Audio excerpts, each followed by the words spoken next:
These are the old brake rotors right here.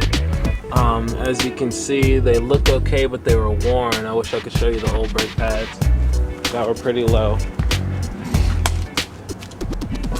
This is the new rotors I have. These are Brembo rotors. They're slotted so that you have a better stopping distance, and these lines right here, they actually get gases and debris out faster. I changed out the rotors. Along with that, I put EBC Green Stuff brake pads with it, so I put the new brake pads in. They also have these little, if you see these little black pieces right there, they're actually like a little cushioning pad that you stick on the back so that you have less brake squeal when you hit your brakes. And that comes with the pads. I got these at streetsideauto.com for $117. And that's free shipping from Kansas City. I got them the next day. The pads were $72 at a local auto store. You can get them online for about $10 cheaper, but I went ahead and bought them just for speed reasons. Let me show you, compare these with the old ones. And these are the old rotors, and you can see how they look different. These brake pads are actually very thin right now, which is my fault for not checking them. But in any case, I'll step by step show you pretty much how to take them off. Alright, so now first thing we have to do is take the caliper off. I've already taken the wheel off.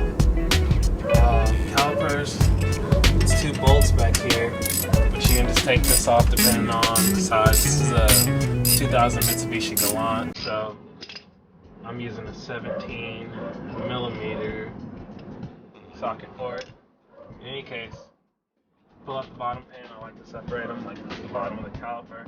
So this is going to be at the bottom of the driveway or something like that, so that I remember which one they go in. So get the top one.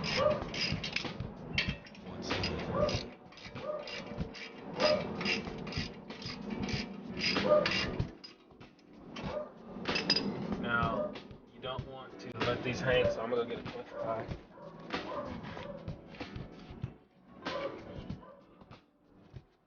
Now, when you're doing all this stuff, you don't want your calipers to hang, because when this comes off, the only thing holding it is the brake line.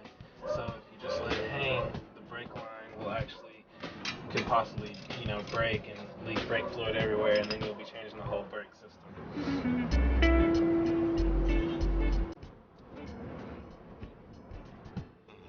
So right as I get to the point where I'm getting the last bolt out, I like to just go ahead and hold on to the caliper.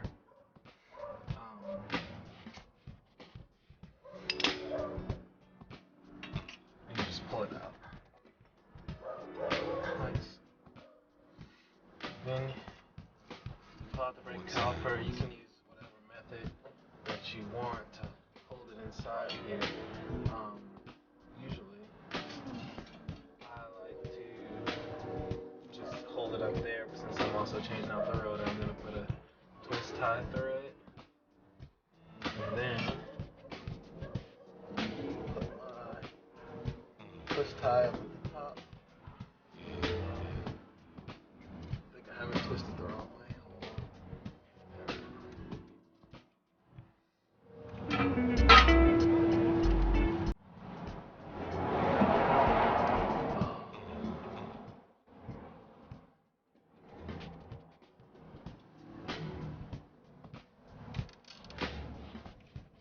Just let it hang there, and it'll be fine there until I need it.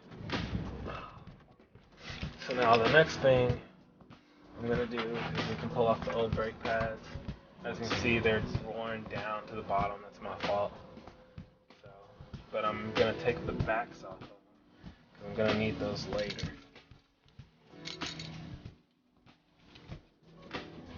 These are just brake shims that go in between your caliper and the brake pads.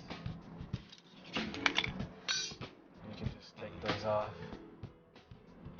Here's mine right here. So I'm going to go ahead and pull the pad, don't need it anymore. We have the pad here in the back, which hopefully you didn't hear my car, pretty loudly. In any case, and that was because I had worn the brake pad down so bad that it was basically metal on metal, which is not something you want to do, because then it'll take in your regular brake pads until you need new brake rotors. So I got that shim off, and look, you can see the metal from the disc actually in the brake pad because there's nothing left on the pad, and that's my fault.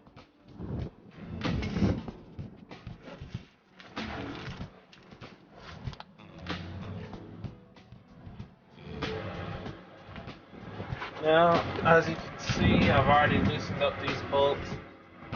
This is just a bracket that holds the caliper on. So once you take it off, it's just one piece. But the thing about it, instead of doing a little thing where I put them on the bottom and front, I just like to go ahead and put them back inside of the holes so that you know where they go, and then you just have to pull them out, line them up, and then put them back in, so you don't have to worry about keeping track of them as much. Now, this is the interesting part. This part comes off, but it's stuck on probably by another bolt, so I'm not going to pull it off and mess with it. But this is the actual rotor. Now, this actually comes straight off. The first time I messed with the cottering pin, and this just holds the hub onto the axis, so you don't need to mess with this. All you need to do is just pull this off, but usually it's rested on. So the next thing you have to do is find a bolt that fits this size. I'm actually doing work inside of the car, and this is just the bolt from inside of the car. But if you look, it fits in here perfectly, and it has a 12 millimeter head. So all you do is you screw this inside of here, inside either one of these two bolts, these two holes that are right here, and it's basically gonna push the disc off of the hub for you, so that, like, if you see how this is rusted and stuff like that, it's probably on there pretty tight. I'm gonna have to take my gloves off because I can't do this with the gloves on. There we go. So it does take a little work, and it's, just take your time because you don't want to break any of your tools or anything like that. So make sure it's ready to go. And like I said, it's a 12 millimeter socket, and you're just gonna keep applying pressure.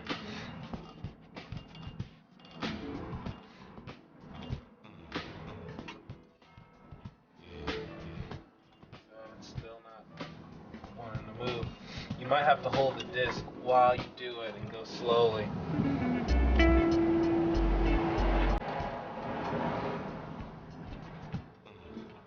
So I'm just doing that. Applying pressure, and then, it could always work that, if this side doesn't work, then you can always try the different hole over there, and either way it should pop the rotor off. So, there you go. So we see that bolt was in there, it popped the rotor off, and you see the wear inside, you have rust and stuff like that. And you usually can get some calipers and test the minimum thickness of your rotors, but I just knew it was time to change it because, as we saw, the metal in my brake pads.